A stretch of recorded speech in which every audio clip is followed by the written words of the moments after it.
Hello everyone, Scienter here, and we're just going to get right into it. We're going to be talking about Domination magic in this video. So all of these are going to be at 12 attribute points. And we're going to go ahead and start at the top here, which is Aneurysm. So Aneurysm is a 5 energy, 1 second cast time, 5 second recharge spell. Target foe regains all of their energy, and for each, so that takes them back up to their maximum. For each point of energy gained this way, they take 3 damage, and all adjacent foes lose 1 energy for a maximum of 24 energy lost.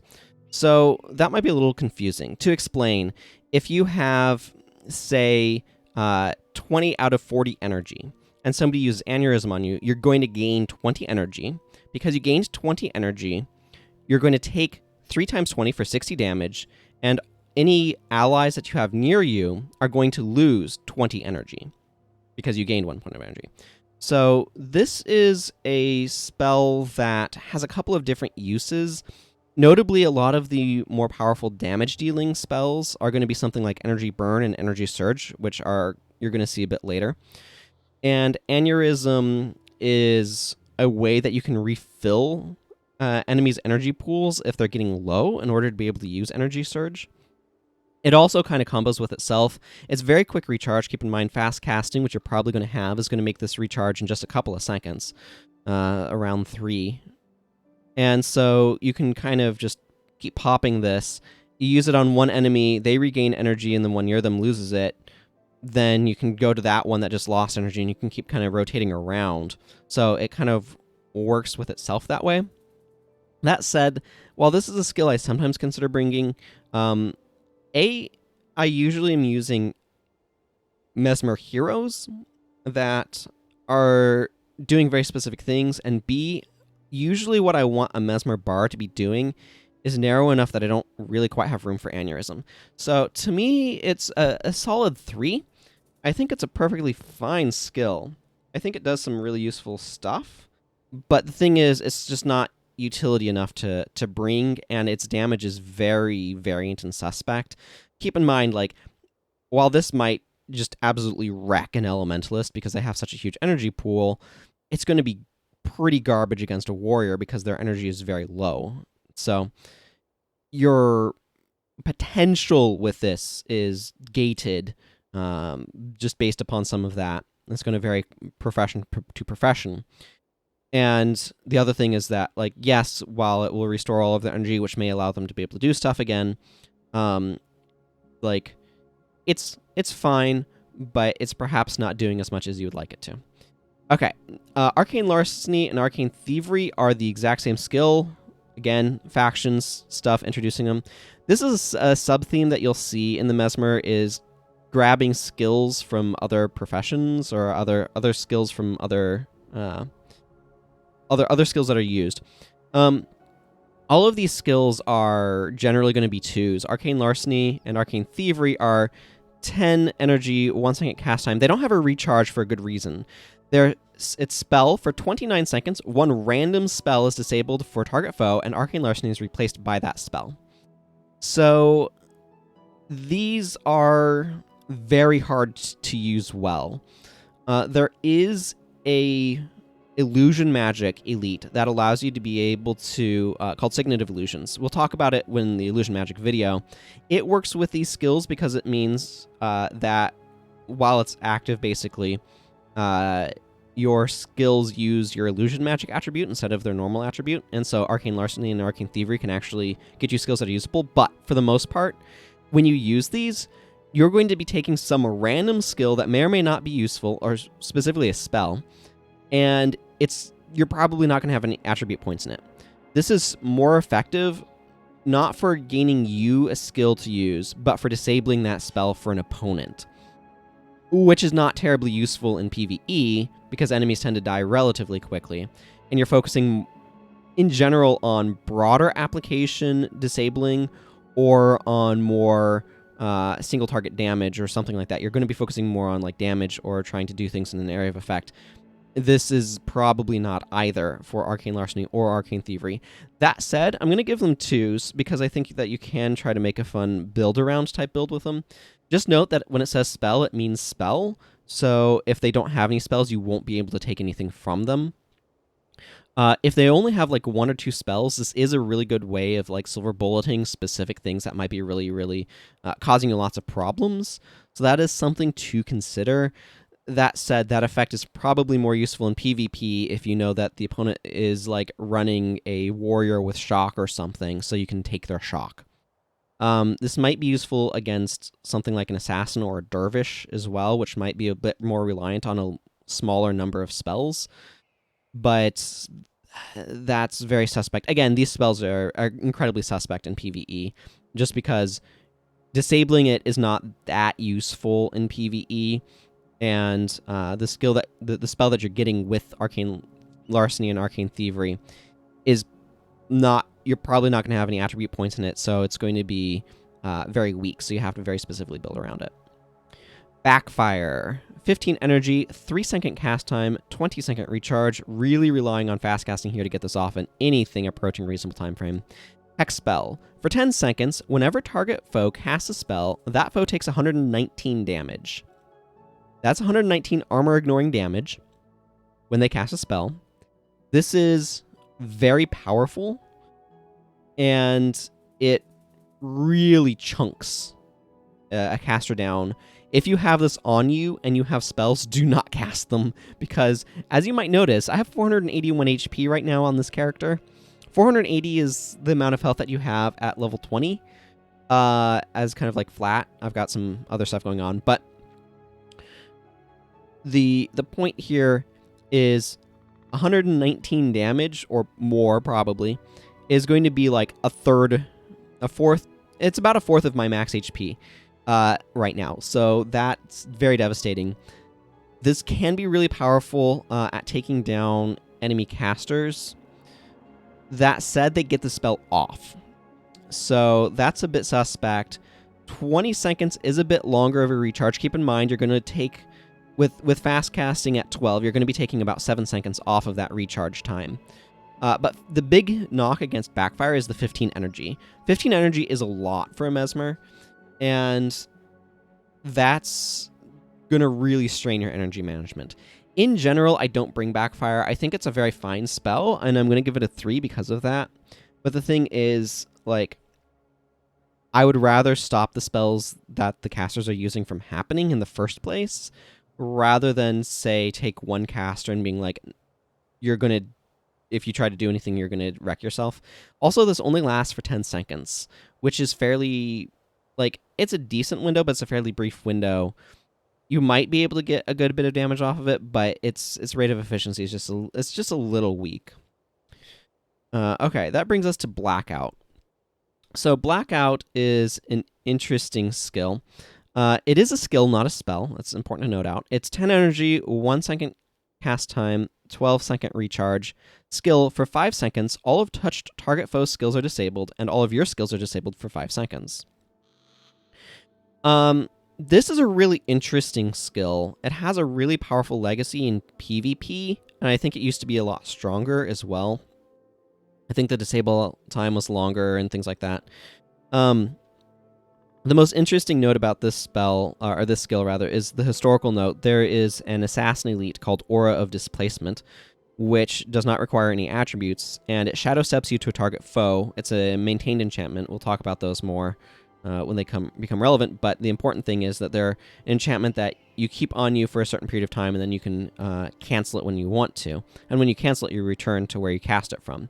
So people would use Aura of Displacement to shadow step to like a monk or something, black them out, and then cancel Aura of Displacement. Even all of their skills were on recharge, right? They'd cancel Aura of Displacement because you can still do that, even while all your skills are recharging, and pop out of there. Aside from that cool historical note, this skill is most powerful in PvP, and frankly is bad in PvE. So PvP, powerful, but enough so that it had to get nerfed a good bit. In PvE, you're not wanting to do this. I can't think of a circumstance where it's so important to disable all the enemy skills that you have to get in touch range of them in order to be able to do it. I could theoretically see bringing this on something like a warrior or something, but even then, you're not really happy about it. yeah, this is not an easy to use skill. And the thing is, the payoff is just not good enough in PvE most of the time. I'm actually going to give Blackout a 1. I think that in PvP, it deserves a bit of a higher rating than that, but in PvE, I don't know when I would ever want to bring this. The effect is just not useful. And if you're wanting to disable an enemy, there are better ways of doing it. Either blind or dazed, usually, is going to be a superior choice to Blackout. So, yeah, let's move on to Chaos Storm. So, 5 energy, 2-second cast time, 30-second recharge. Keep in mind, high fast casting will bring this down to about 20-second recharge. Spell, create a Chaos Storm at target foe's location that lasts for 10 seconds.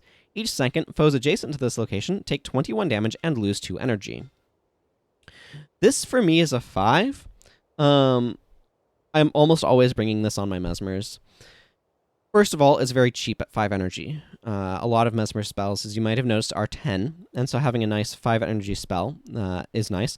Also, that's 21 armor ignoring damage, so keep in mind that while a lot of elementalist stuff looks more powerful, something like a Firestorm dealing 29 damage for 10 seconds, right? But that's 29 fire damage. This is just 21 damage, ignores armor. That means that this is going to consistently, like, especially later game, hit harder. This hits everyone and anyone for 21 damage, regardless of their armor levels, and losing 2 energy is a nice little bonus that can apply pressure. Definitely do not stand in a Chaos Storm. Especially if you're a monk, you're going to be very sad. Warriors kind of ignore it a little bit more because the energy loss isn't as big of a deal, and like the damage is kind of small, but like that's 210 damage if you stand on the whole thing, so maybe don't. But yeah, I like Chaos Storm. It's a good bit of pressure. Complicate is 10 energy, quarter-second cast time, 20-second recharge. Again, keep in mind about 7 seconds are taken off with fast casting to be about 13-second recharge. Spell. If target foe is using a skill, that skill is interrupted and disabled for target foe and all foes in the area for an additional 11 seconds. This one is actually really strong, and I should remember it more often. I tend to automatically bring Cry of Frustration more often than Complicate. And it's certainly going to be a first choice. We're going to talk about Cry of Frustration next, obviously. Complicate, however, is aggressively powerful. So if the target foe is using a skill, so that's any skill, there are a bunch of Mesmer interrupts that only interrupt spells or spells and chants. But this is any skill, so that's important to note. So that skill becomes interrupted and disabled for that foe and all foes in the area, which is a fairly big AoE, for an additional 11 seconds. This is a good way of shutting down a specific skill that might be giving you problems for a little while. This is a 4. For me, it is a very strong interrupt. It's not exactly area of effect, but it's sort of pseudo area of effect, in that it will disable that skill for all of the foes in the area, but it does not do a mass interrupt like Cry of Frustration, which we will see now. So Cry of Frustration is kind of a premier interrupt skill. It's kind of what I think of as the premier interrupt. Fun fact, when you interrupt something with this, there will be kind of like, one of those random symbols, curse boxes like Octothor, %, $, ampersand sort of mess text boxes that will pop up from them. But Cry of Frustration is 10 energy, quarter-second cast time, 15-second recharge. Again, fast casting. I don't need to say that on everything, I hope. Spell. If target foe is using a skill, that foe and all foes in the area are interrupted and suffer 63 damage. This one is really, really good. This is a 5. This I basically am always bringing. I'm even happy to run this on secondary Mesmer. The 15-second recharge is not that bad. And the fact that this is an area of effect interrupt, or functions as one, is extremely powerful. Now, you do have to catch the initial skill, but it does 63 armor ignoring damage, which is strong. And the area of effect interrupt is also really strong. And the thing is, you get that interrupt regardless of whether or not you're investing in domination magic. So that's something that you can keep in mind. So yeah, this is a very powerful skill for interrupting, and it's very versatile. Again, it has no restriction on what you're interrupting. It just has to be using a skill. So it's very, very good in that regard. Okay. I'm not sure, like, just talking about things a little bit design-wise, Cry of Frustration is interesting in that because of its versatility and its power, it is going to push out a lot of the more specialized interrupts, and that may not be desirable from a design standpoint, but that's something that's important to kind of think about. If you have kind of the strongest example of something, I mean, that's generally going to happen is like the strongest example of something. So what you need to figure out is like, what are the axes of strength? So for example, versatility, this can interrupt any skill as opposed to some that can only interrupt spells and chants and stuff like that. The other thing is this will have an area of effect and damage bonuses. Those are all additional things to consider. So part of the power of this skill is that it does damage, it interrupts in an area of effect, and it can interrupt any skill. That's maybe doing a little bit too much, if that makes sense. So maybe it shouldn't deal damage or something like that. But at that point, you're like, okay, what is the scaling? Maybe the scaling is the area of effect, for example. So just stuff to think about a little bit from a design standpoint. I do want to try to bolt design stuff in a little bit more. Diversion. Okay. So I mentioned this during the intro video for good reason. Diversion is 10 energy, 3-second cast time, 12-second recharge, hex spell. For 6 seconds, the next time target foe uses a skill, that skill takes an additional 47 seconds to recharge. So this is not a skill that I typically bring in PvE, and the reason is because it's a single target skill and it's not guaranteed to catch anything. That said, disabling a skill for 47 additional seconds can be extremely powerful, and saying you cannot use a skill for 6 seconds if you don't want to have that effect happen is also very strong. I think the AI is probably going to walk into this disabling them more often than they ought to. I'm not entirely sure on that front. It's not something I've studied too closely.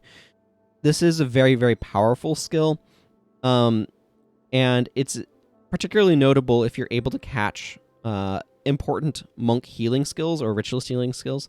Disabling healing skills in general with this can really allow you to be able to take things down more quickly. That said, I'm usually not bringing this. It is single target. It is like a little challenging to get off. I'm going to give this a 3. It's much, much higher in PvP, but we're looking at PvE ratings, so that doesn't really matter. I do like the sort of design that the skill has, though. And I think that in a different sort of setup using a similar sort of skill idea, maybe a tactics game or something like that, or something that's more specifically functioning the way that Guild versus Guild did, or some of the PvP scenarios that are a lot more like dedicated, a lot more skills, or a lot more powerful builds going on. That sort of stuff makes something like Diversion a lot more powerful. And this sort of design of, hey, the next skill they use takes much longer to recharge.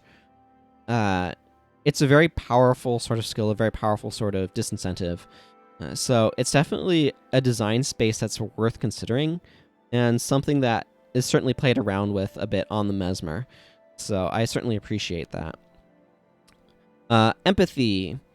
Empathy is 10 energy, 2-second cast time, 10-second recharge. Keep in mind, that's very quick with fast casting. Fast casting is going to knock around 3 to 4 seconds off of that recharge time to bring it down to 6 or 7 seconds. Hex spell. For 13 seconds, whenever target foe attacks, that foe takes 46 damage and deals 12 less damage. This is a 5 for me. If I'm in Domination Magic, which I usually like to have a Domination Magic Mesmer on me, on my party, Empathy is pretty much staple to their bar. Everything attacks in this game. Casters will wand things, and obviously physical attackers need to attack. It should be noted that the AI tends to not cast this on casters, or specifically on people holding caster weapons and stuff like that. There is some intelligence in the AI there, which is perhaps questionable. This is extraordinarily powerful. First of all, it can deal a lot of damage, right? Whenever they attack, they take 46 damage. Is already really strong. But the thing is, they also deal a lot less damage. Reducing damage by 12 really takes a lot of the bite out of a lot of weapons. Keep in mind, a lot of weapons are going to kind of, on average, be doing around... I mean, it depends upon the weapon, right? But if you think of like an axe is 6 to 28 damage, and if you take sort of the midpoint of that... see, so that's 22, 11, 17 damage is kind of the midpoint there. Swords are 15 to 22, so they're probably going to be about 18. The average is going to be a little bit higher than that just because critical hits are going to raise it a little bit. But the point here is that taking 12 damage off is generally going to be a very strong reduction on auto attacks. And it takes some of the bite out of attack skills as well. And the damage that they deal to themselves is also very high. So this is a very powerful skill for disabling physical attackers and making them kill themselves, and in a way that doesn't hurt you in the process. This is a very powerful effect. I would probably bring Empathy even if it did not have the damage reduction, or if it had a 15-second recharge even. So if it cost 15 energy, it would start to become a little more dubious, but this is a very, very, very powerful hex. And this sort of effect is very strong. Excuse me. These sort of Punisher effects are interesting, though. And I appreciate them existing in the game. And there's something that, in general, I think is good to have in a game, something like this. Just because it creates a little bit of additional play around space, if that makes sense. And being able to punish people for taking specific actions is a really good way of sort of like soft disabling them.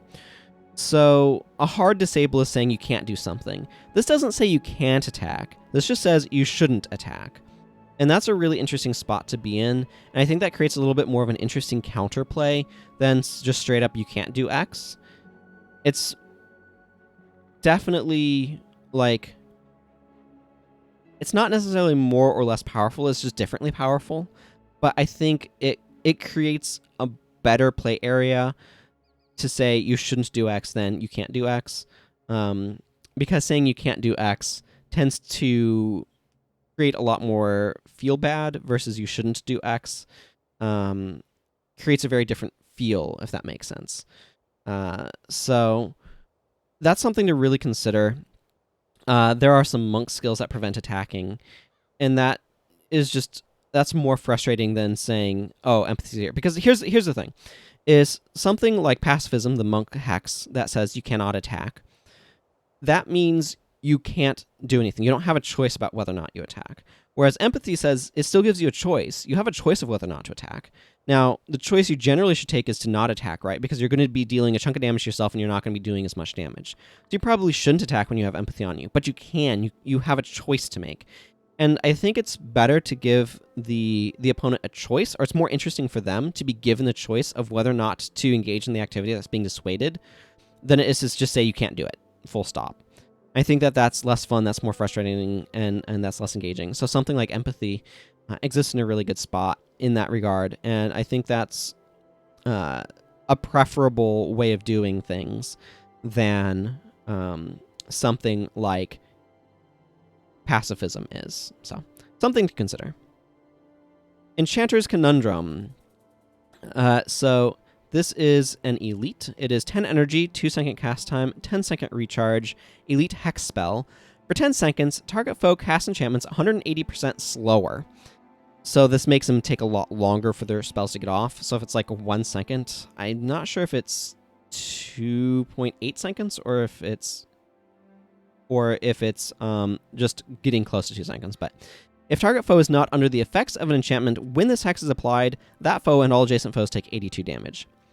So this is an anti-enchantment spell on the surface in that it makes enchantments take longer to cast, which makes them easier to interrupt, because you don't need as tight of reflexes in order to do so. However, the real power of this is the area of effect damage that this has. That's 82 armor ignoring damage if they don't have, in an area of effect, right? If they don't have an enchantment on them.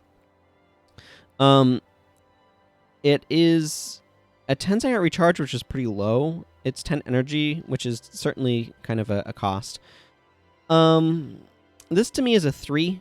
I would probably rate it a 4, maybe even higher if it was not an elite. But the thing is, it's competing for your elite slot, and that really knocks it down a few notches. Energy surge is a big reason why.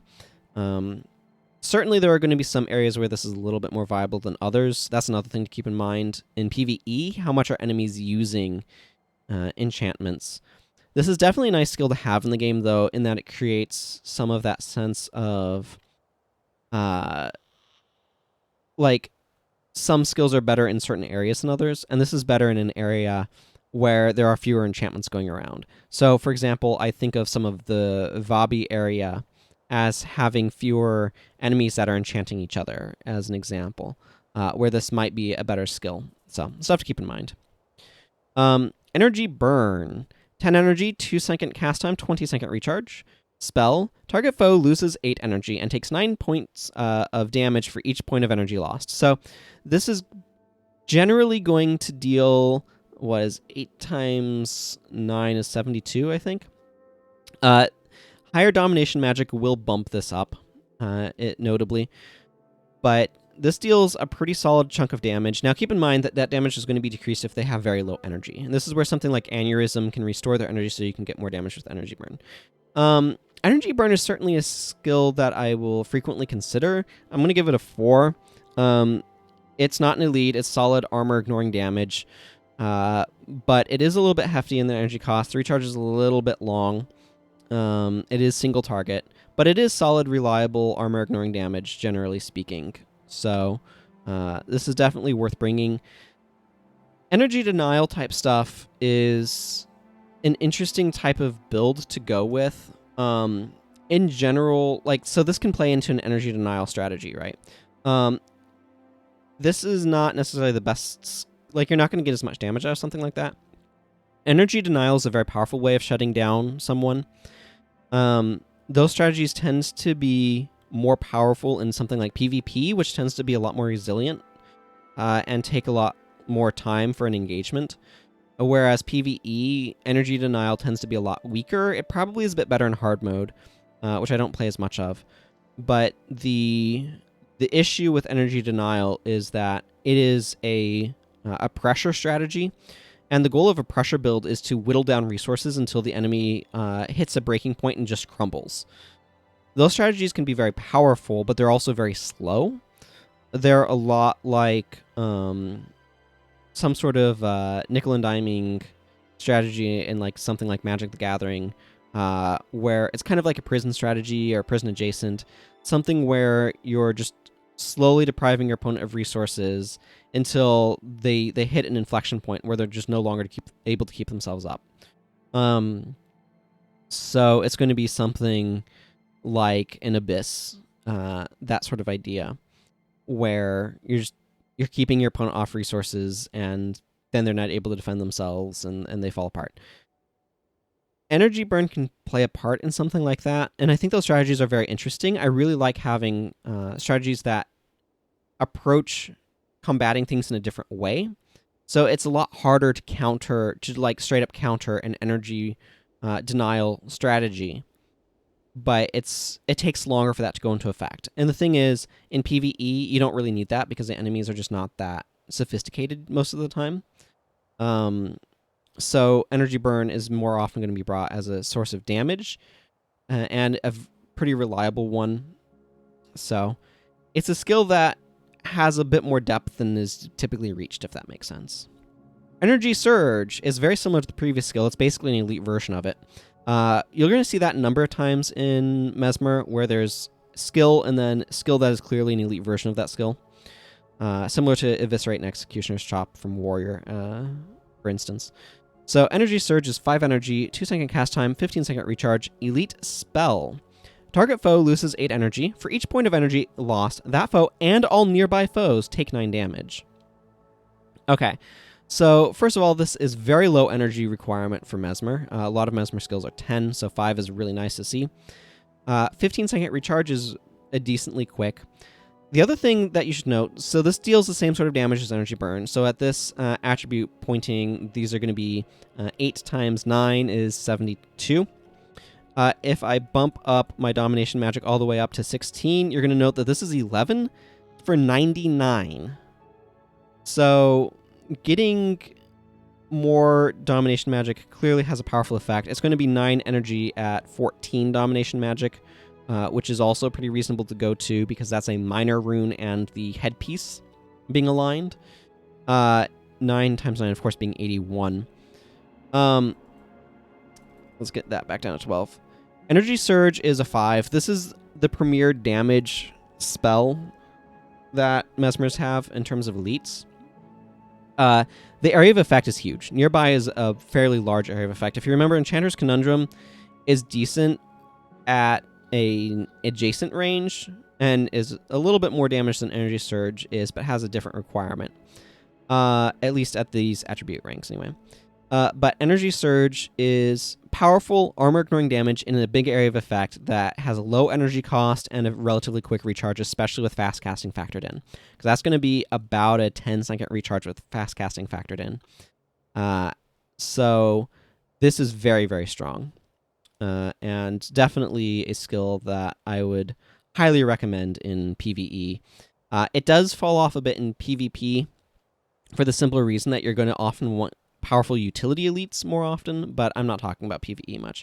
I will say that there is some competition for Energy Search, and I'm only really bringing it if I'm going into Domination Magic, and usually Mesmer builds are going to be either Domination Magic or Illusion Magic, as both of those are very powerful, but they're doing separate things. So, something to keep in mind. Guilt. So Guilt is a 5 energy, 2-second cast time, 25-second recharge hex spell. For 6 seconds, the next time target foe casts a spell that targets a foe, the spell fails, and you steal up to 12 energy from that foe. Okay, so let me run through kind of what's going on here, because the wording can be a little confusing. So I believe the way that this works is... Oh, man. I always hate the perspective on these things. This is very, very, very confusing perspective-wise. So, what I'm going to... Yeah, okay. So I think what this does, because I think that there's another... Basically, Shame and Guilt are two very similar spells, and I'm trying to remember which one works which way. So, the next time target foe casts a spell that targets a foe, I think this is the next time they target one of their allies. I believe that that's how this works. Again, it's the perspective of cast a spell that targets a foe. I think it targets one of your foes, not one of their foes, if that makes sense. But basically, the spell fails is equivalent to it being interrupted. It basically... The cast time ends, and it doesn't have... basically, the effect of stealing 12 energy from them goes off instead of the spell going off. And, so this one is... Again, another very powerful PvP spell, and not very good in PvE. Stealing 12 energy is a strong effect. So when it says that, it means you take... up to 12 energy from them, less if they have less energy, but no more than 12, and add it to your energy pool, which means that this stops a spell that might have been really important from happening and gives you energy back and deprives them of energy all at once, which is also, like, altogether fairly powerful. I could see potentially trying to bring this in PvE as a sort of energy management skill. 25-second recharge, even with fast casting, decrease on that to bring it down by, what, 7, 8 seconds? About, let's see, divided by 3, yeah, about 8 seconds. Is still going to be sort of hefty. It has to land on an enemy that's going to cast that type of spell within that time frame. I'm going to give this a 2 just because I could see ringing this in PvE as some sort of niche energy management thing, but it's dubious even there, and it's definitely a low 2. I think that this sort of effect is really, really strong to have in the game, but the problem is this is very good for PvP and that sort of level of play, and it's very interesting there. It's very awkward to try to use yourself. Like, yeah, basically you want to cast this on, like, monks and stuff.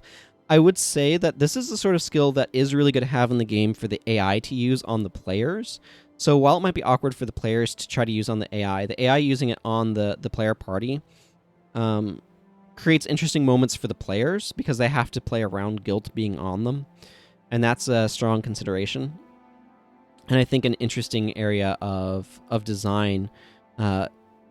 It's important when you're thinking of a game like this to try to figure out how you want to work in stuff that creates interesting play for the players, and guilt is certainly the sort of spell that is more interesting for the enemies to use on the players than the players to use on the enemies, if that makes sense. Hexbreaker is our first Mesmer stance. It is 5 energy, 15-second recharge, because it's a stance that has no activation time. For 65 seconds, the next time you are the target of a hex, that hex fails and the caster takes 39 damage. So this is an anti-hex stance. I'm going to be... Actually, let's check fast casting's wording.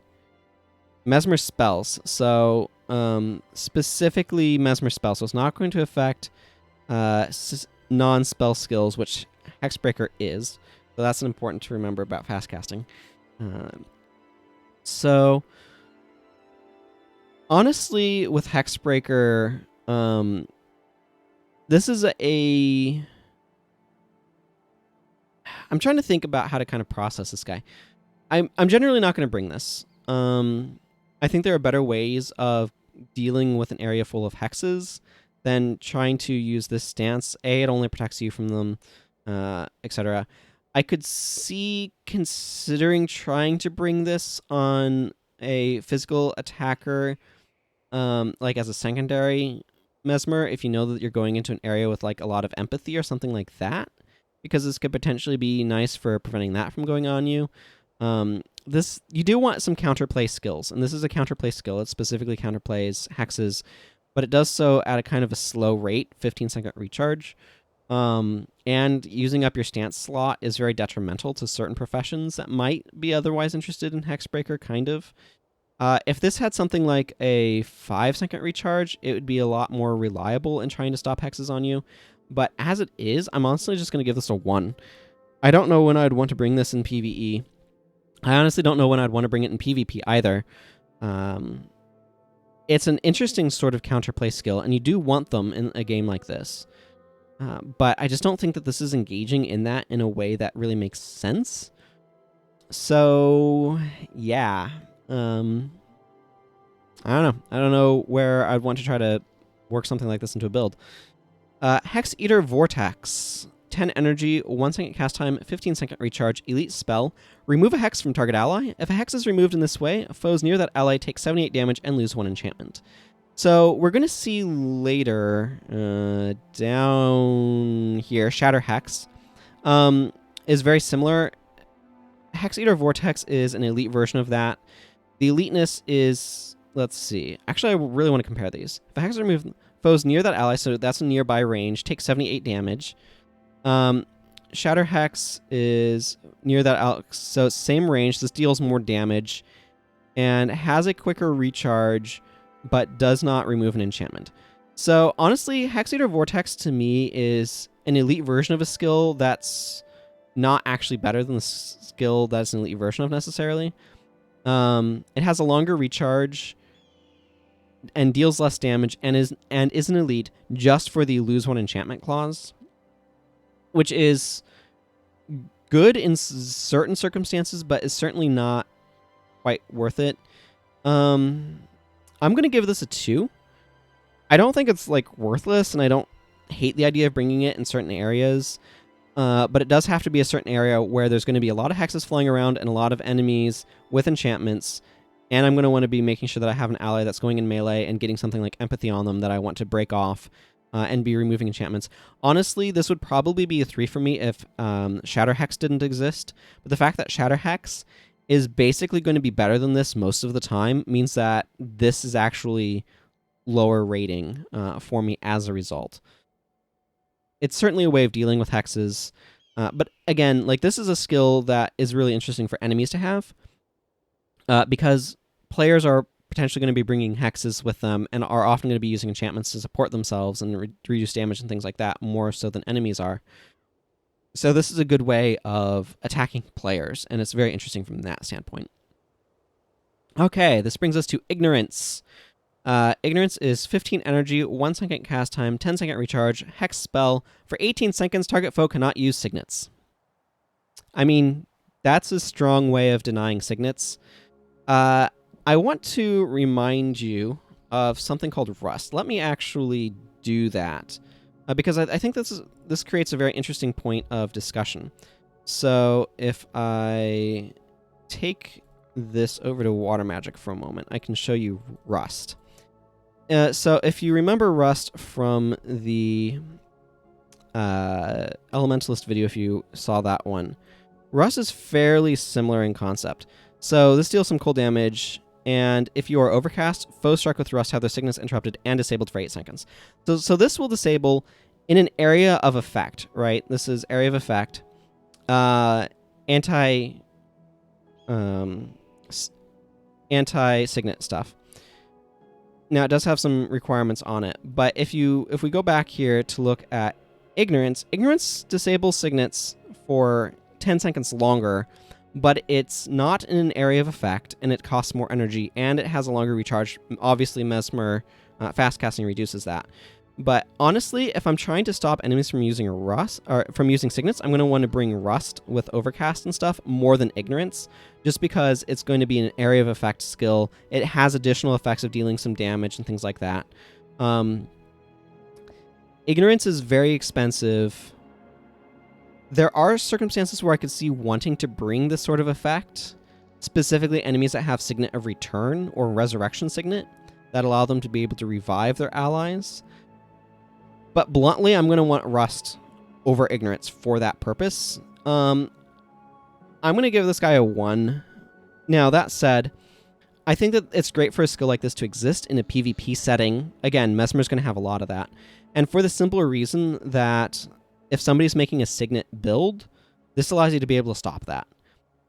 Signet builds can exist, and if a Signet build ever got too powerful or like run away, this acts as a safety valve. Ignorance is basically not a skill you ever want to bring unless the enemy is being powerful with their signets and enough of them where it's like, okay, I want to shut that down. But as soon as that situation happens, ignorance can become extremely powerful. So in the situation where you're in more of a PvP scenario and they're using a Signet build and you need to shut it down because it's really powerful, ignorance is a really good way to do that. But that's a very, very, very, very narrow vein, and it does not really show up in PvE. So from a PvE rating standpoint, this is a 1. Otherwise, it's a 2, if that makes any sense. Just to give you some ideas. But it's good for skills like this to exist because it does create a sort of a safety valve. If something like a Signet build becomes too powerful, this gives you a way of being able to deal with it. And so you kind of create the interplay of, do you bring a useless skill that in specific circumstances is completely powerful? This is a hate spell, and that's something that you sometimes really want to make sure you have. Okay, Mind Rack. It is 5 energy, 1 second cast time, 7 second recharge, which is very low. Hex spell. For 33 seconds, whenever this foe is the target of any of your non-hex Mesmer skills, that foe loses 1 energy and takes 21 damage per point of energy lost. If the target foe's energy drops to 0, Mind Rack ends, and that foe takes 83 damage. So this is an interesting one. I don't typically bring this just because it's... First of all, most of the time, my Mesmer is bringing quite a few hexes. This does require you to stay on one target as well. I could see actually bringing this on something like an Elementalist or a Warrior even, because it says non-hex. It does require Mesmer skills though. Like if this was any skill, never mind that. Never mind that thing that I was saying about bringing. Like, I don't know when I want to bring this. It does combo with something like Energy Surge, because they'll lose an energy and take 21 points of damage. I don't know why that per point of energy loss clause is there. That feels like it is an antiquated language. I could see bringing this with something like Energy Surge and Energy Burn if you're going kind of that route. But honestly, a lot of the time, I'm going to be loading my Mesmers up with hexes. So This is a 3. I think it's probably good enough to be a 3. If you're making some sort of build that is not as heavy on the hexes, I think that this effect can be really strong. Is this a 3? No, this is a 2. This is a 2. I'm going to be honest here. I think this needs to be a 2. I think you're having to specifically build low on hexes to be able to make this particularly useful. The additional 83 damage if they hit 0 energy is good if you're on an energy denial build, but that's also a 2 scenario. You're making that sort of build. So I think that this is a 2. Yeah, that's where I'm going to end. It is nice to have rewards. Like, this rewards you for draining a target's energy, and I think it is good to have rewards for that. And it helps you get there. So something like this is a good skill to have from that standpoint, and is an interesting design. Okay, Mistrust. 10 energy, 2-second cast time, 12-second recharge, hex spell. For 6 seconds, the next spell that target foe casts on one of your allies, so it's a lot more clear what it means by this, fails and deals 82 damage to that foe and all nearby foes. This is very good. This is a 5. Domination Mesmers, this is something that I basically always bring on their bar. So the effect is a spell that they were going to cast on one of your allies instead deals 82 armor-ignoring damage to them and all of their allies in a nearby area of effect, which is a large area of effect. This deals a lot of damage and helps reduce the damage that you take and does not require too tight of timing, because you can just throw it on somebody that's probably going to cast a spell that'll target you, like an Elementalist or another Mesmer or something like that. Necromancer, maybe. And stop what they're doing and get a lot of damage. That's fantastic. This is very, very strong. Overload. 5 energy, 1/4 second cast time, 5-second recharge. Hex spell. For 5 seconds, target foe suffers -3 health degeneration. So -3 health degeneration is very low. It's equivalent to 6 damage per second. It's the same thing as bleed. Over the course, that's going to be like 30 damage for the 5 seconds this lasts. If the target foe is using a skill, Overload deals 63 damage to that foe and all adjacent foes. So this does not stop the skill. It's not an interrupt, but it is area of effect damage on a fairly low recharge. This is okay. I have considered bringing it sometimes, but honestly, I would rather interrupt something than deal area of... Basically, I'd rather cry frustration them than overload them. That's just, like, hands down how it is. This is useful if you want a cheap hex to throw around quickly. So there's some merit in that. I'm going to give this a 3. Just because it's just, like, it's serviceable. I don't often want this, but, you know, it's serviceable. And yeah, it's just going to be beat out by a lot of things. Panic. So this is 10 energy, 1-second cast time, 15-second recharge. Keep in mind, fast casting reduces that. Really relevant because this is an elite hex spell. For 8 seconds, target foe and all nearby foes are hexed with panic. When a foe hexed with panic successfully uses a skill, all other nearby foes are interrupted. This is another 5. This is another reason to go into Domination Magic. So Energy Surge is a lot of damage. Wow, my 5 does not look like a 5. So Energy Surge is a lot of damage. This right here is a lot of disruption. So it's an area of effect hex, and whenever a foe, you'll see double exclamation points when they get interrupted by this, but whenever a foe uses a skill, it pulses an interrupt to all of their allies near them, which again is a fairly large AoE, and it will interrupt them, right? So this doesn't deal any damage, but you throw this on a group of enemies that's all sitting tight together, and as they try to use their skills, they're going to constantly be interrupting each other. This is such a powerful form of damage mitigation. It's incredibly powerful against backlines because they will tend to clump together, and if you're not using AoE to kind of encourage them to separate, something like Panic will just stops them from being able to cast so many things. So this is extraordinarily powerful mitigation and disruption.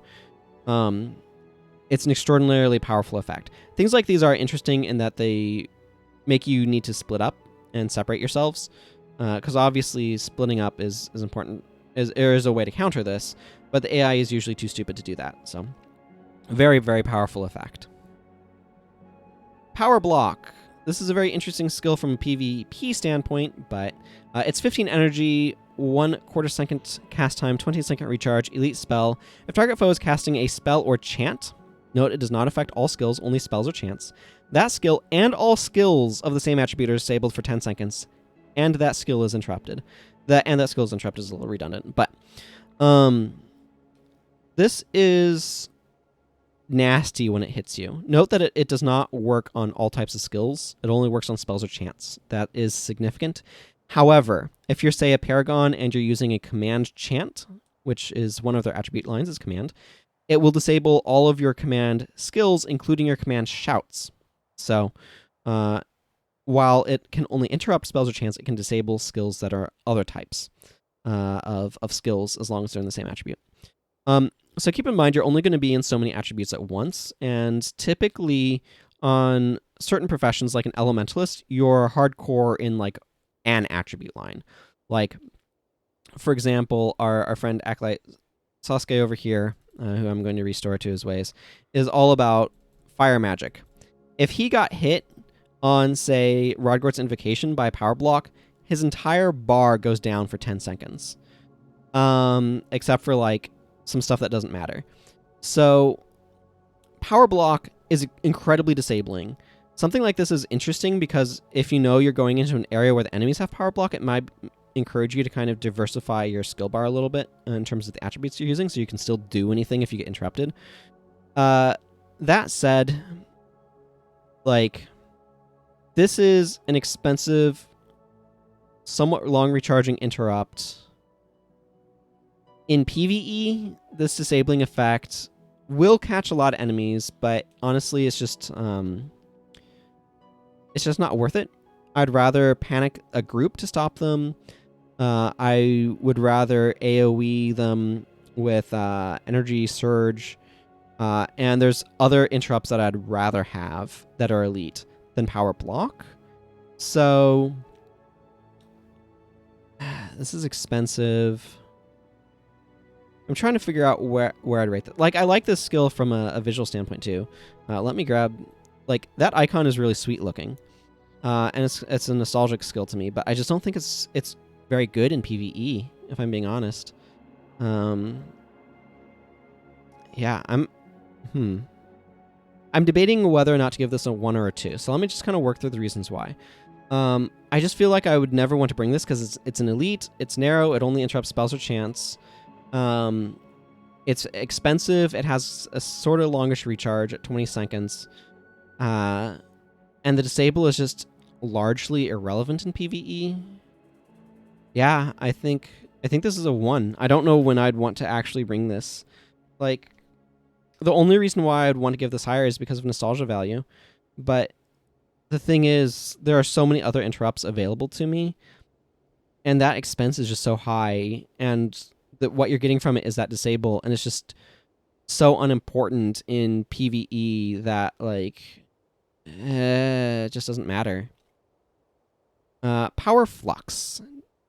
10 energy, 1/4 second cast time, 10-second recharge, elite hex spell. Yes, it's a hex. If target foe is casting a spell or chant, that skill is interrupted, and for 9 seconds, that foe has -2 energy degeneration. Okay, so this is, like, in contrast to Power Block, right?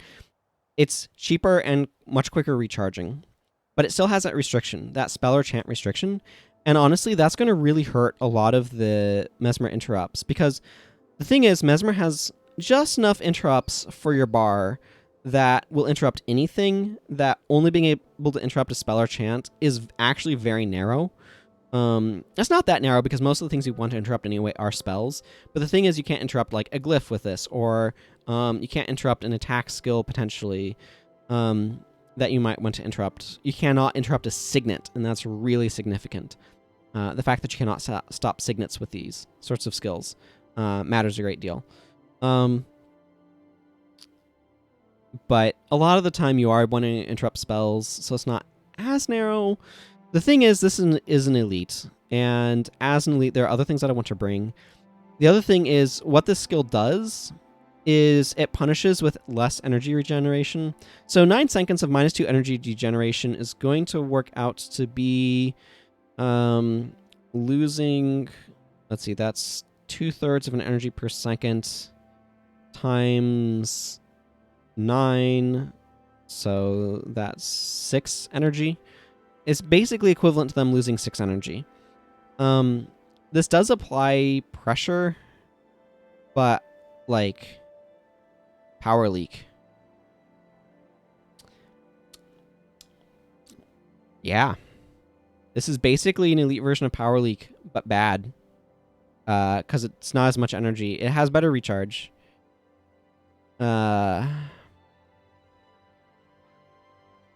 Honestly, okay. I think that this is going to be another, like, 1 for me. Like, as I'm processing it. Like, the reason... Okay, so the reasons why, let me walk through. First of all, it's a narrow band of things that can interrupt. While it has a good recharge, it is kind of expensive.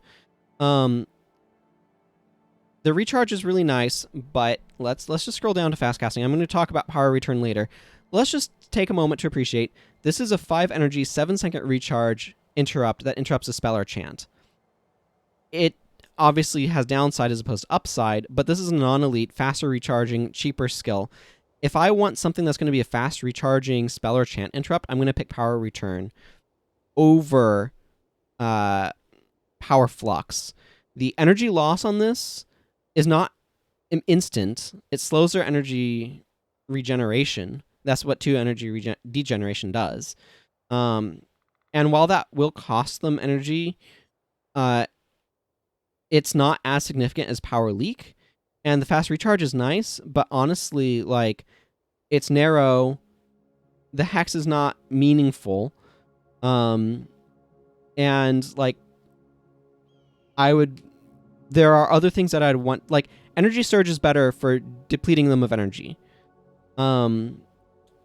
Something like power leak is a better version of what this is trying to do, except for the double length recharge, which is notable, but still.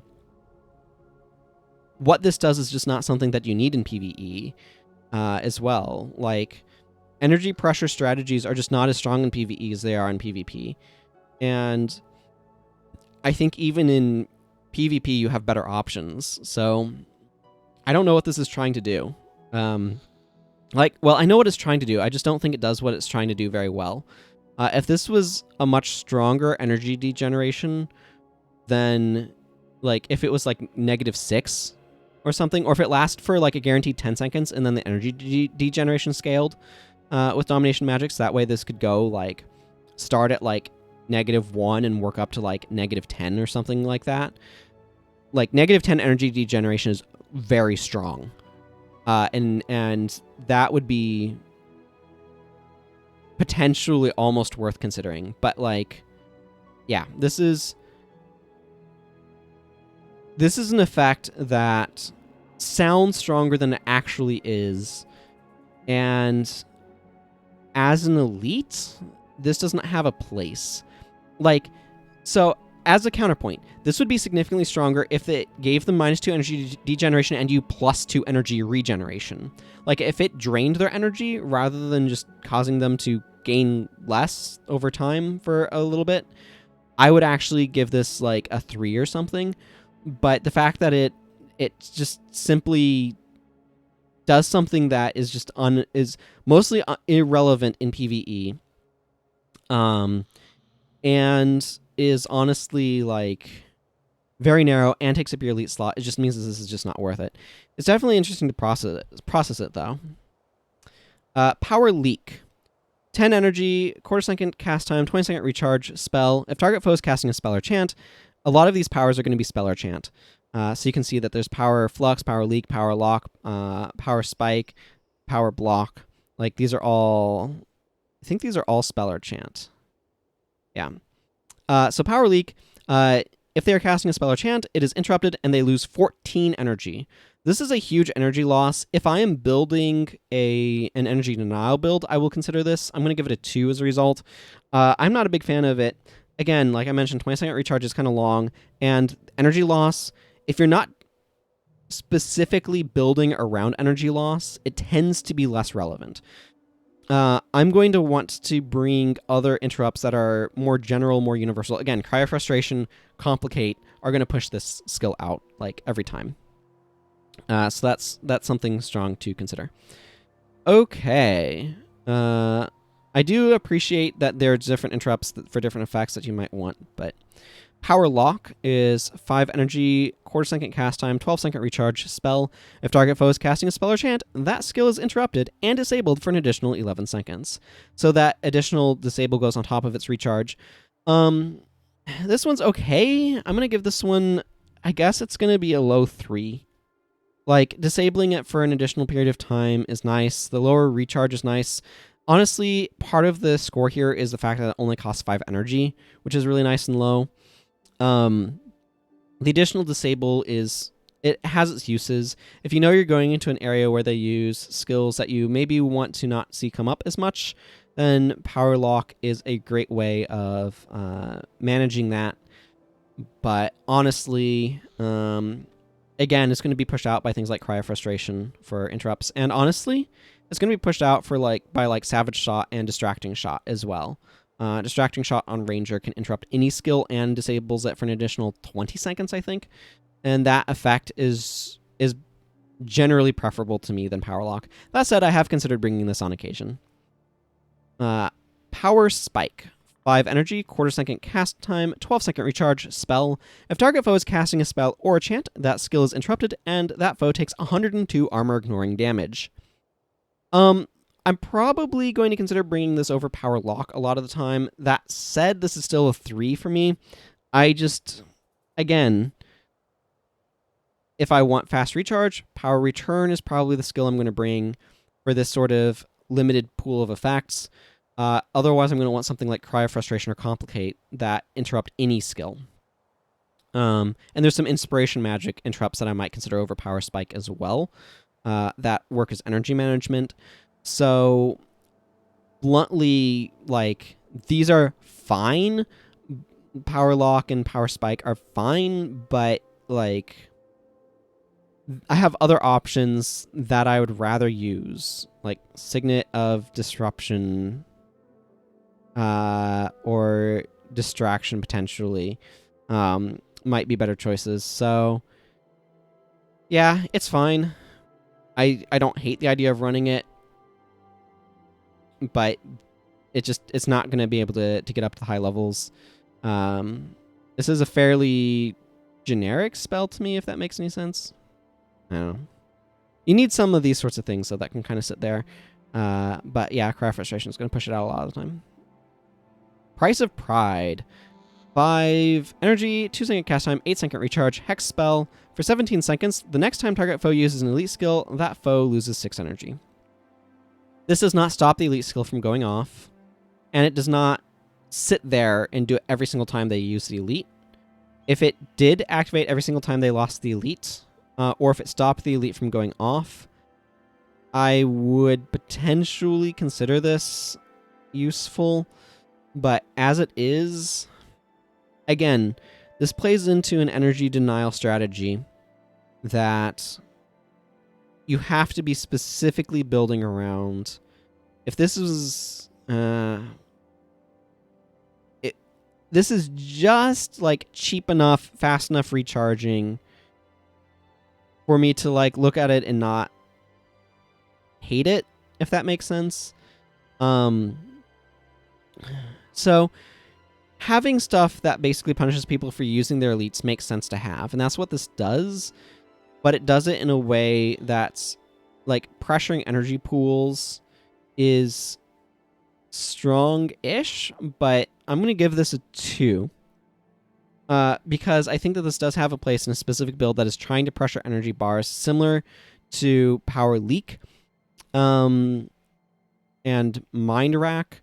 Outside of that situation, I would never consider bringing this, because just making a random enemy lose 6 energy is just not going to do enough in most PvE scenarios. So I think if you're building around it, and even then it might be a little too weak to bring, honestly, because you only have so many skill slots, and something like Signet of Weariness is going to be above that. And you're not going to just bring all Mesmers for that, because there's like some Necromancer stuff and some Ranger stuff that can aid with some of the energy things. I definitely would want to bring a Ranger on an Energy Denial team for one of their skills. But Price of Pride is... I understand what it's doing. Signet of Humility is better, which we will see in whatever attribute line that's in. I don't remember off the top of my head. But yeah, so Price of Pride is just a little... Like, its stats are just good enough to push it up into a 2 and not be a 1. That's kind of where it's at. But having counterplay stuff like this is absolutely reasonable to bring, or to have in the game. And it's a good sort of point to have. It's just... I don't see a reason to run this most of the time, just because it doesn't quite do enough. Psychic Distraction. 10 energy, quarter second cast time, 2 second recharge, elite spell. All of your other skills are disabled for 8 seconds. If target foe is using a skill, that skill is interrupted and disabled for an additional 11 seconds. So, this skill is... The design of it is such that if you're going to use this, you're going to find yourself only really using this. Its 2 second recharge is very low. Keep in mind with fast casting, I'm not quite sure if the game uses like raw floats or if it's going to like round it, but removing a third from that is, you know, going to cut that down even shorter. This is for dedicated interrupting.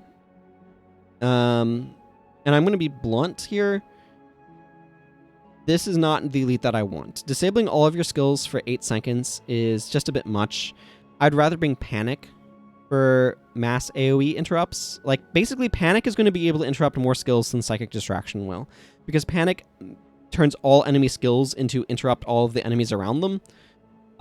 Psychic Distraction is, I'm stopping a skill, and the additional 11 seconds of recharge is certainly nice for slowing things down. But again, that's more of a PvP consideration than a PvE consideration. I just don't want Psychic Distraction most of the time. If this was 5 energy, it'd probably be a little too strong. And this is something that we'll talk about it again in Monk for sure. But the fact that this game is very rigid about their energy costs of 0, 1, 5, 10, 15, and 25, because of how rigid it is in its energy costs, I think that they miss a lot of nuance points. Psychic Distraction, to me, is around a 7 energy skill, not a 10 energy skill, but it'd be too good at 5 energy. So it's kind of just in an awkward spot where it doesn't quite have a place to belong, if that makes sense. I don't know. I feel like if this gave me an energy discount for interrupting a skill, that, like, if it interrupted a skill and you gained, like, 5 energy or something, I would actually prefer that for PvE over the additional disable time. But as it is, like, this Mesmer's gonna have a lot of this. This is another one for me, and the reason why is, like, if you bring Psychic Distraction, you might as well not bring the other 7 skills on your bar, because as soon as you start using this, you're kind of locked into using it. And the effect is fine, but just... I don't need a bunch of power locks, right? I don't need power lock for any skill. And that's my bar.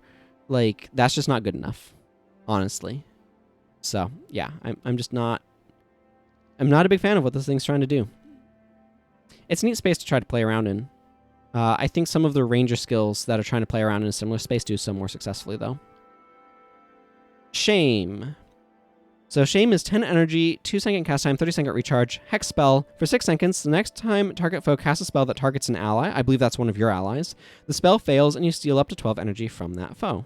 So this one's a bit more reliable than Guilt's in some regards. I mean, they both work. The fact that this reduces damage to you is certainly nice. It's dubious energy management. I'm going to give this a 3, just because I think that it's a little bit less dubious of a skill than than guilt was, which I believe I gave. Yeah, I gave guilt a 2.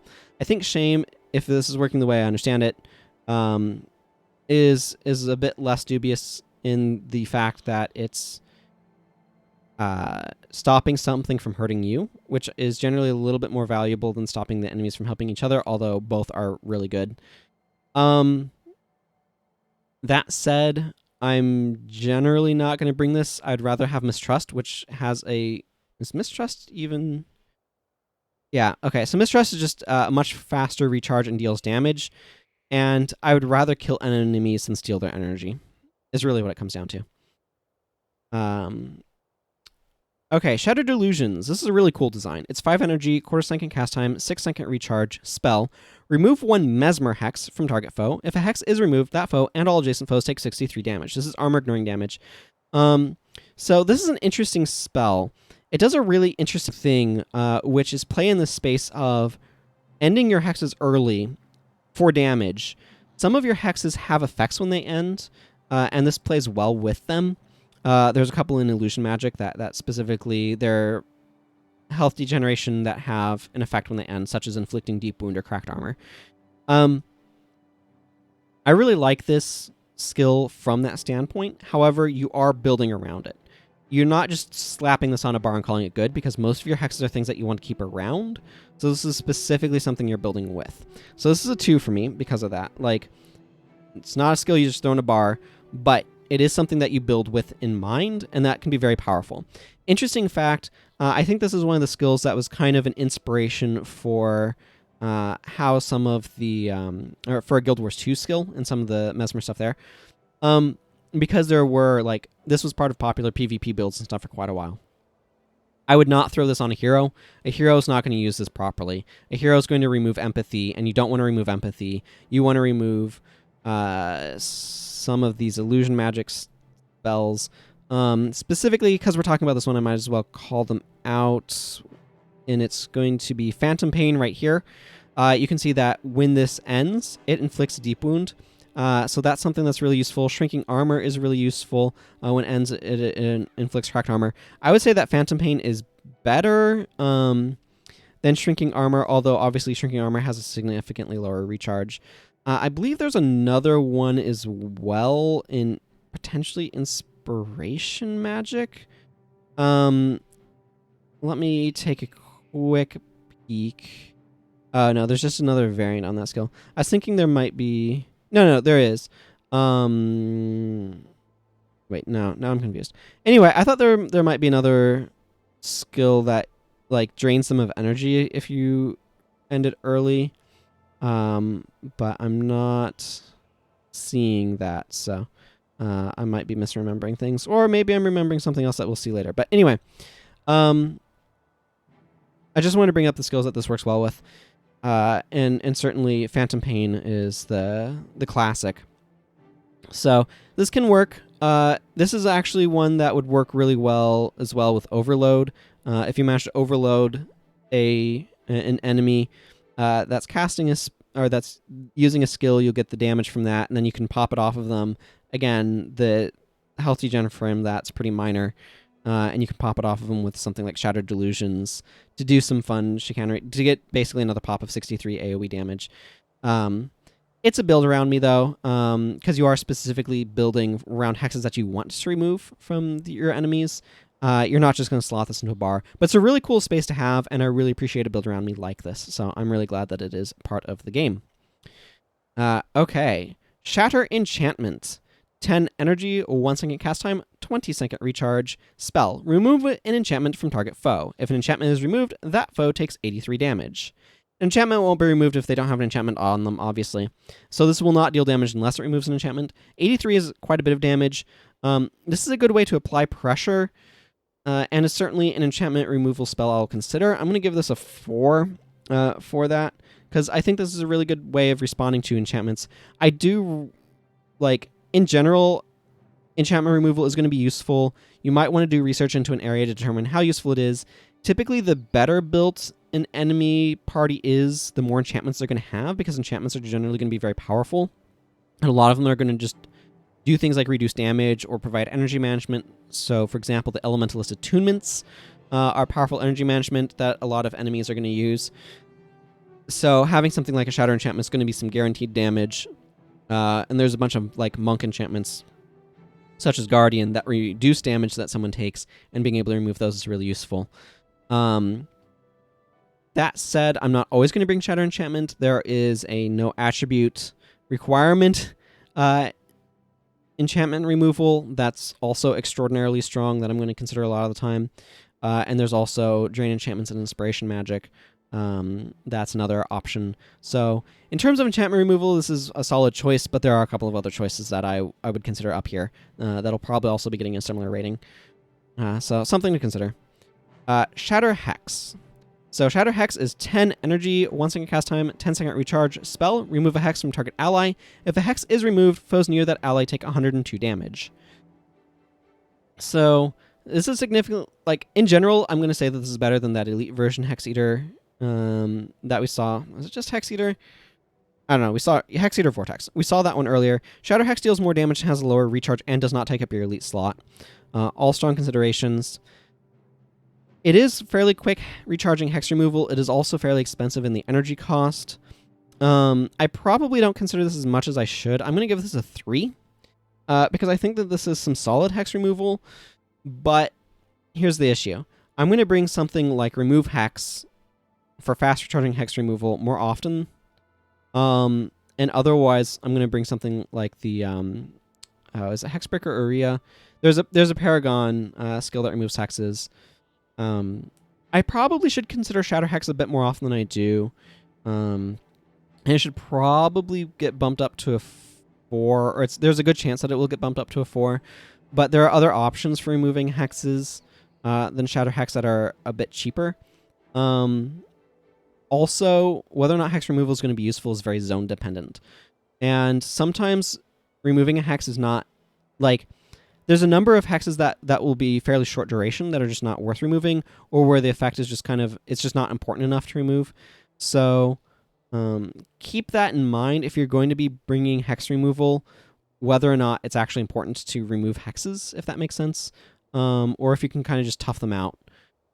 So something to consider as well. But it's good to have hex removal, and this is a way of punishing people that are applying hexes. The other thing, actually, that is important to note, while this does have a fairly large AoE at near,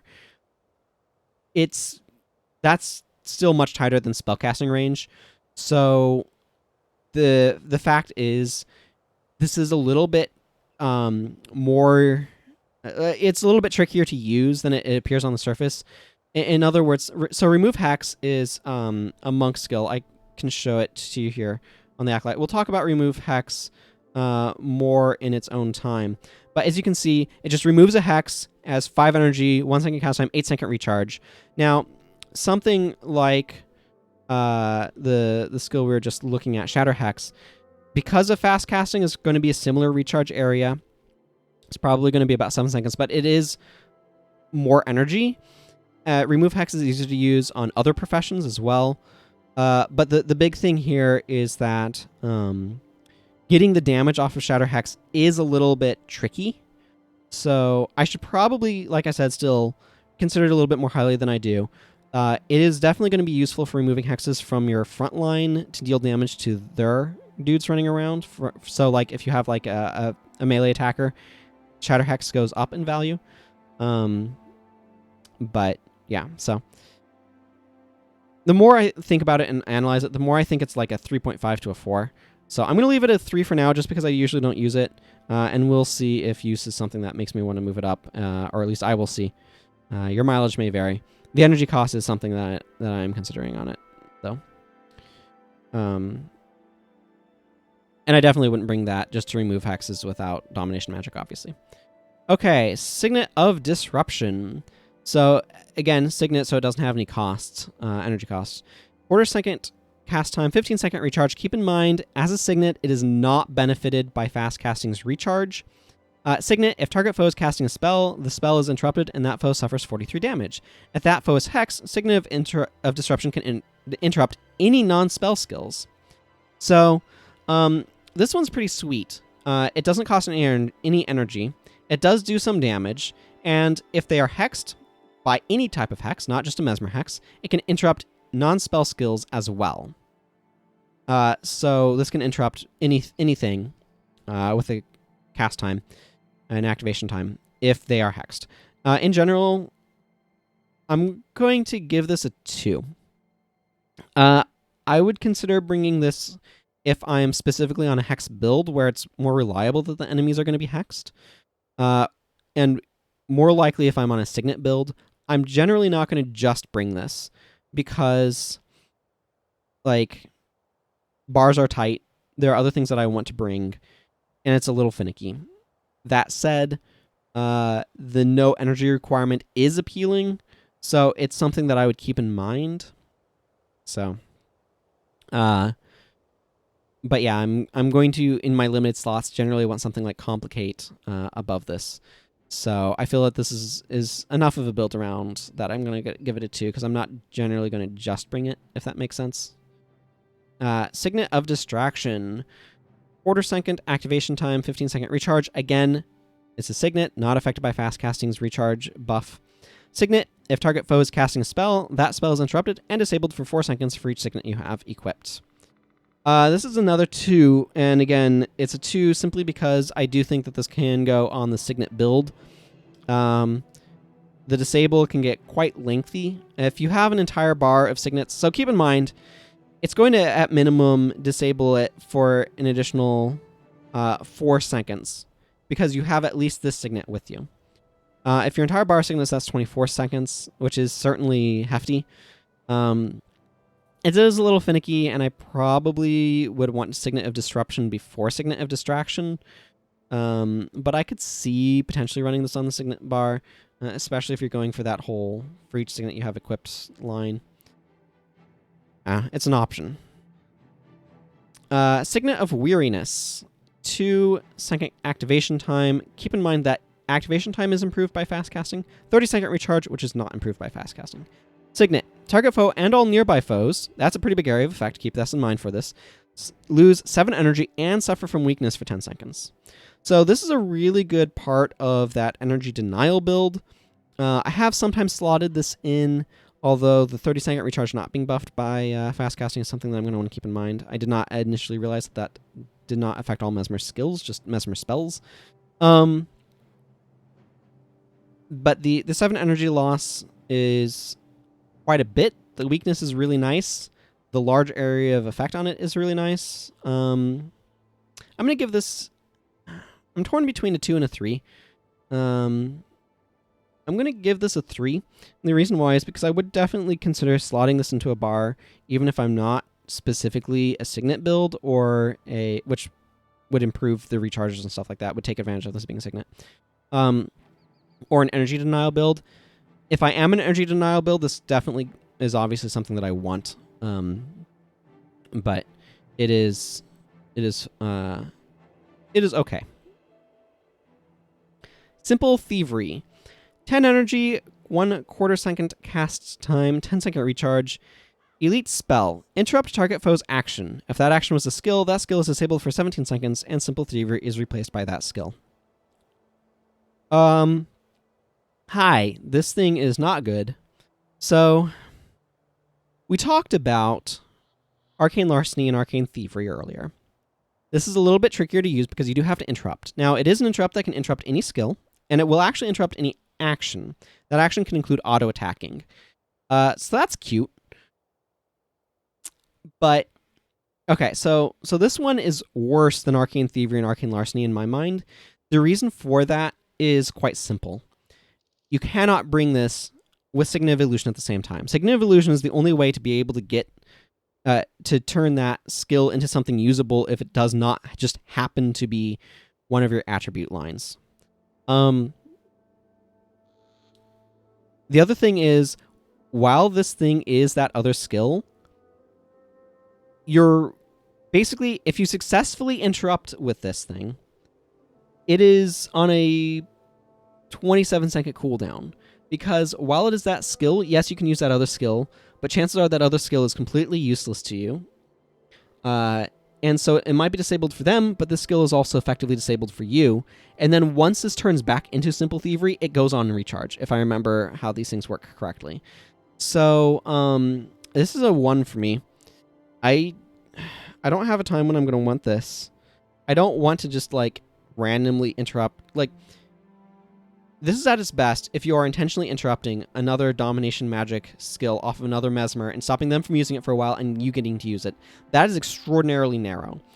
And otherwise, this is just really, really hard to use. It is an elite. If it wasn't an elite, it would be a 2. But the fact that it's an elite bumps it down to a 1. I don't know when I want to use this. Like, it's... yeah. There's lots of reasons why that I have just gone over. No reason to repeat them.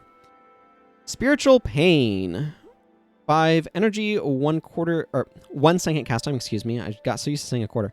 Just 1 second cast time, 7 second recharge. It might be a 1 quarter with fast casting, honestly. Spell. Target foe takes 63 damage. All hostile summoned creatures in the area of that foe take 105 damage. So, this one's okay. I'm going to give this a 4. I often would consider bringing this just for the raw damage. Again, the cast time or the recharge is lowered by fast casting. The damage is nice, but it is single target. The hostile summon creatures in the area of that foe taking 105 armor ignoring damage is good. That will help you additionally get through like spirits or minions. Those are going to be the summoned creatures that you're going to encounter are going to be spirits and minions. So this is a way of trying to deal with those. So if you're specifically going in an area that has a lot of, say, ritualists raising up spirits or necromancers raising up minions, this gains some additional value. But I'm going to be blunt. If you're going into an area with a lot of that stuff anyway, elementalists go way up in value because spirits and minions are going to be lower level typically, which means that they're going to have lesser armor. So they're just going to take way more damage from like a Rodgort's Invocation or something than Spiritual Pain. That said, Spiritual Pain has a quick recharge, and you're mainly bringing this for the armor ignoring damage that does to your target, and it's okay at that. However, I'm going to bring a Natural Signet over it a lot of the time. So a Natural Signet is a Signet, so it does not benefit from the recharge bonus for fast casting. 1 second activation time, 10 second recharge, Signet. Target foe takes 63 damage. If that foe is under the effects of a hex or enchantment, foes adjacent to your target take 41 damage. So this one is, I'm probably going to say a solid, I'm going to give it a 4. It's really close to a 5 because I do bring this a lot of the time when I bring a Mesmer, because this is like a bit of additional damage that does not cost energy. And that gives it a huge boost. Actually, you know, I'm gonna revise myself. I'm gonna give it a 5 because I think I slot this on like most of the time. 63 direct damage is just really nice additional benefit. The fact that it does not take up any energy to use is really, really nice. And the fact that if they're under the effects of a hex or enchantment, you get the additional bit of AoE damage is super, super nice. So I like this one quite a bit, and I'm going to bring it a lot. It fits into a really nice spot on builds. You want stuff like this that can kind of function as a filler that you're happy to run in a bar, and that can kind of act as a little bit of an easing for energy burden. Because, again, Unnatural Signet is a way of getting additional damage onto a bar without putting additional energy requirement onto a bar. And that's really, really, really useful. Visions of Regret. So this is 10 energy, 2 second cast time, 20 second recharge, elite hex spell. For 10 seconds, target foe and adjacent foes take 39 damage whenever they use a skill, and 41 additional damage if not under the effects of another Mesmer hex. So the idea with this is they didn't want it to stack with something like Empathy or Backfire. Now, this will trigger off of any skill, which is strong and worth considering.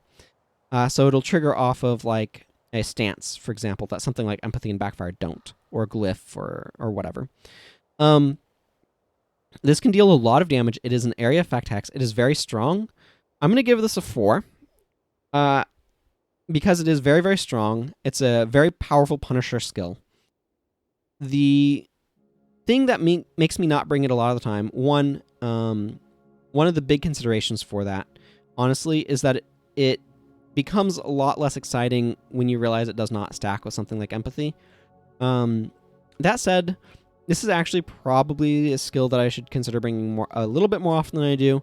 Keep in mind, if you're bringing 2 Mesmers, Visions of Regret and Panic are serious non-synergy. For one thing, your Panic stops them from using a skill, and another, you're stacking Mesmer hexes. So that's something that's really important to keep in mind. Visions of Regret does lose some value if you're bringing another Mesmer that is also applying hexes, because it doesn't care if it's your Mesmer hex, it just cares if it's a Mesmer hex, and that damage reduction is notable. This is going to deal 80 damage whenever they use a skill, right, without that, which is definitely very strong. You're probably going to get somewhere around, because it's 10 seconds, if they're just running around not doing anything, obviously you're not going to get any damage off of this.